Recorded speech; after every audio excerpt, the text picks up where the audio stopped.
As I said back at Richmond Yard, it's nice to have a few friendly faces to make the long journey to Denver with. It really breaks up the trip when you're not the only one driving. Speaking of which, I do remember saying I'd teach you how to operate the steam engine. Up ahead is Fraser Station. I'll get you to stop the train just past the railroad crossing. Stopping is not really much different to a diesel engine in practice.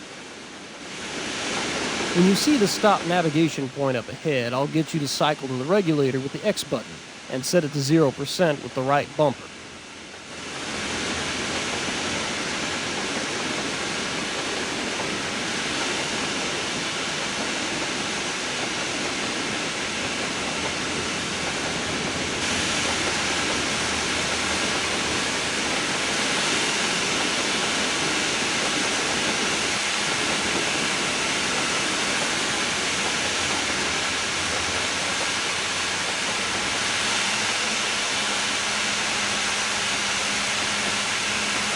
Now, cycle to the train brake with the Y button and slowly engage it with the right trigger until you stop up ahead.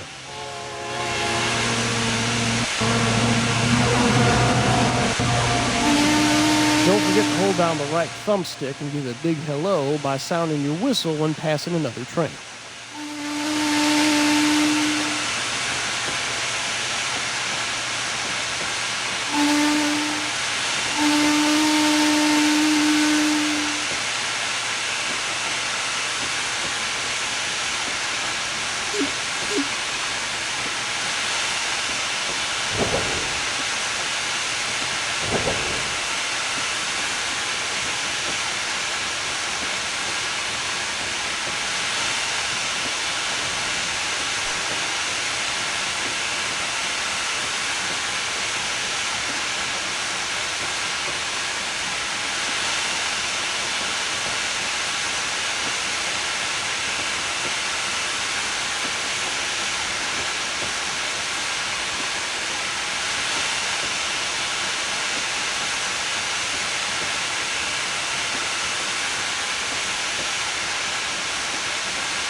Well done. Excellent work stopping the locomotive. The steam engine has a reverser, which is also known as the cutoff. This adjusts the direction of travel, but also adjusts the amount of steam used to move the pistons. Positive numbers are in the forward direction, negative numbers are for reverse. For example, if you set the cutoff to 75%, this will deliver the most amount of steam in the forward direction. Setting the cutoff to negative 75% will deliver the most amount of steam in the reverse direction. Cycle to the cutoff using the X button, then use the right trigger to increase the cutoff to 75%. This will make sure the cylinders get the most steam to get us going.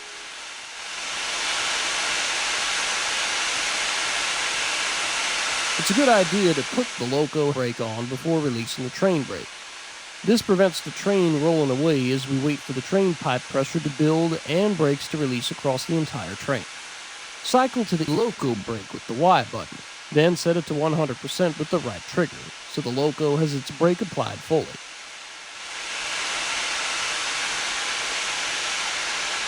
Now it's time to release the train brake. Cycle to train brake by pressing the Y button, then tap the right bumper till it's released.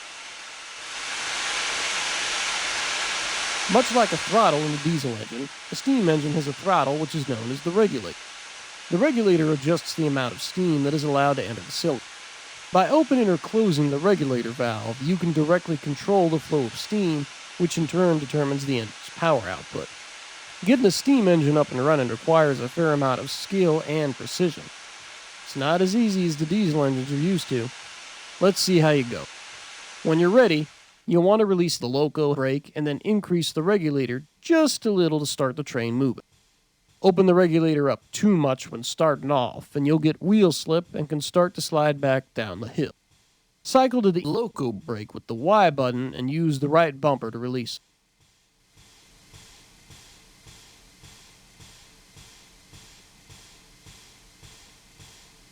Cycle to the regulator with the X button and use the right trigger to increase it just a little. Increase the regulator to about 20% until you get a little speed going.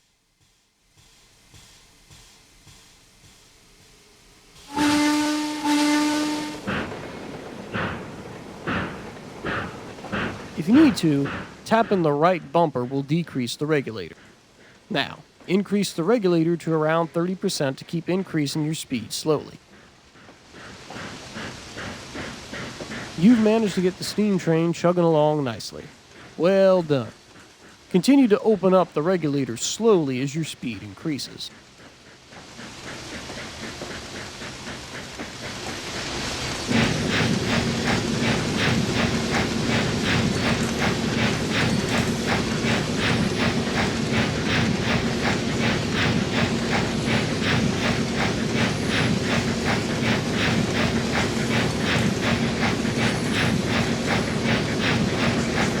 You're at a good speed now. You can reduce the cutoff to use your steam more efficiently at higher speeds. Reduce the cutoff to 37% by cycling to it with the X button and using the right bumper to decrease it. This doesn't decrease the production of steam. Instead, it reduces the quantity of steam utilized to propel the train forward.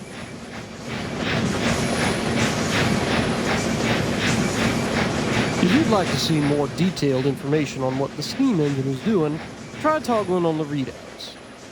Do this by pressing the menu button and toggle readouts on or off.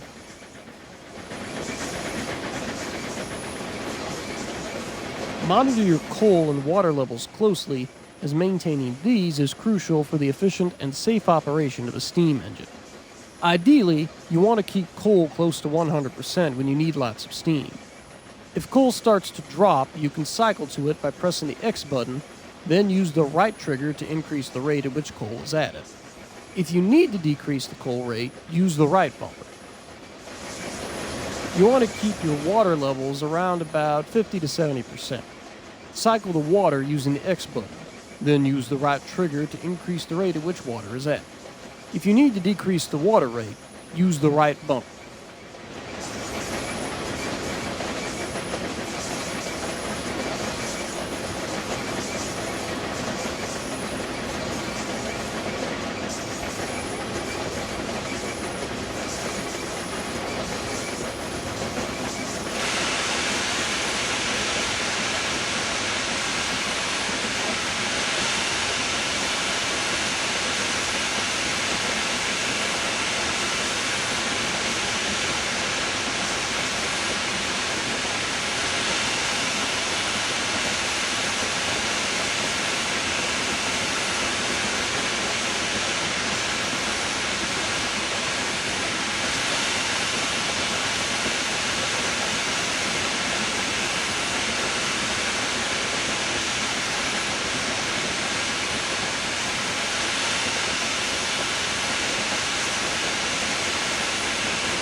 I really enjoy the trip from cold country to Denver.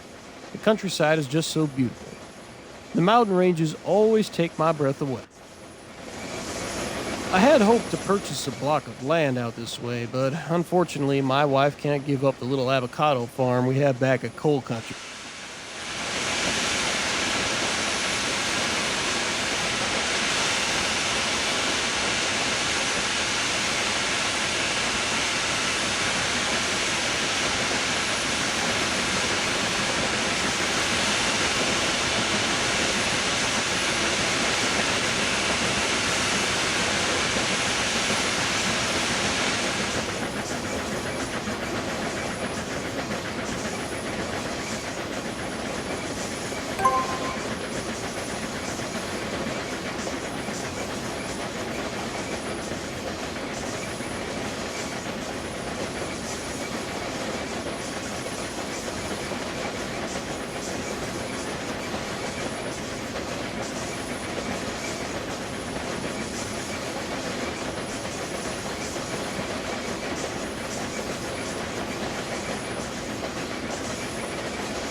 Limit just increased. Go ahead, open the regulator right up. Let's show this iron horse off to the countryside.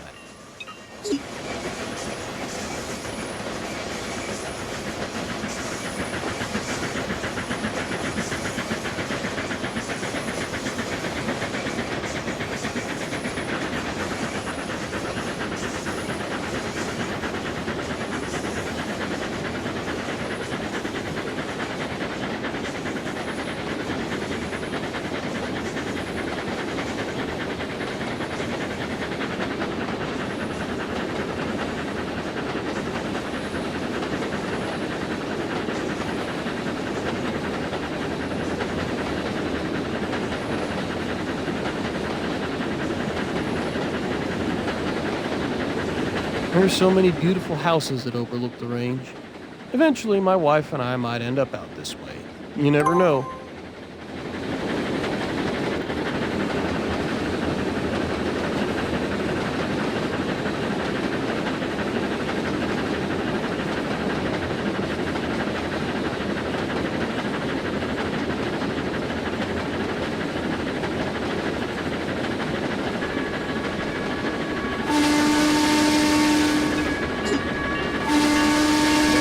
Lazy Bones is doing in the back coaches. Having a little snooze, no doubt. Judging by the speed we're doing, I bet the newbie has control of the steam loco. I really do hope Chuck's given the newbie a thorough run-through of the braking system. Could somebody please press pause? I think my last meal wants to get off at the next stop.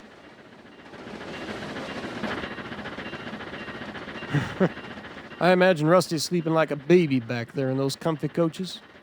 We don't all get to enjoy being chauffeured across the country. Someone has to put in the long hours to get us to Denver. So far, you've done an exceptional job learning how to drive the steam engine.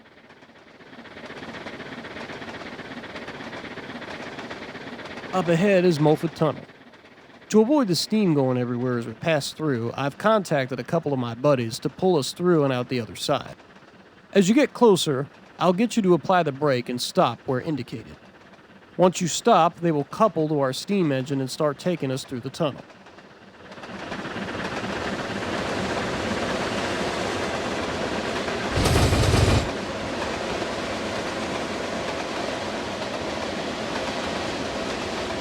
Okay, start to very slowly reduce your speed. As you get closer to the stop location up ahead, you can start to reduce the regulator more and more and then apply the train brake to come to a halt.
Nice work. Sit back and relax while those diesel engines make their way towards us and couple up.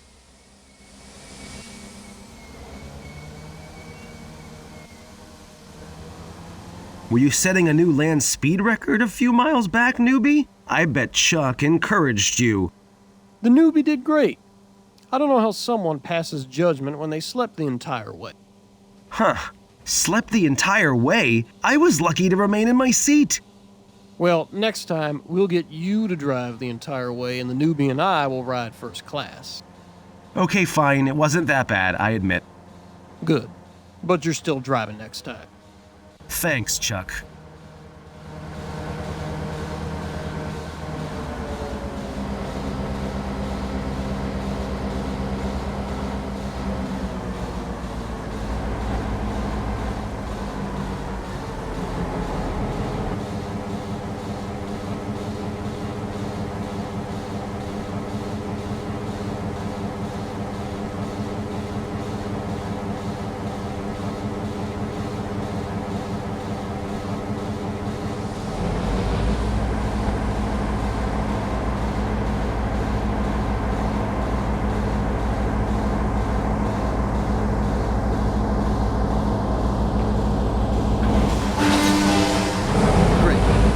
Coupled up. My buddies will take us through the tunnel and out the other side for us to continue our run to Denver. Did you know the construction of the Moffat Tunnel began in 1923 and was completed in 1928? The project was named after David Moffat, a Denver banker and railroad pioneer whose vision led to its creation. The tunnel stretches about 6.2 miles long, making it one of the longest in the Western Hemisphere at the time of completion. It is situated at a high altitude, with east portals located about 9,239 feet above sea level, making it one of the highest railroad tunnels in the world. Before the tunnel, Trainz had to make a difficult and time-consuming climb over Rollins Pass. The tunnel cut the travel time between Denver and the western slope significantly. Hey, Chuck? Yes, Rusty? I think I might actually close my eyes and have another snooze after all those riveting facts. See, I knew you were sleeping in those coaches on the way up. Okay, newbie. When we reach the other side, I'll get you to drive the steam engine a little more so you can continue to get a feel for it.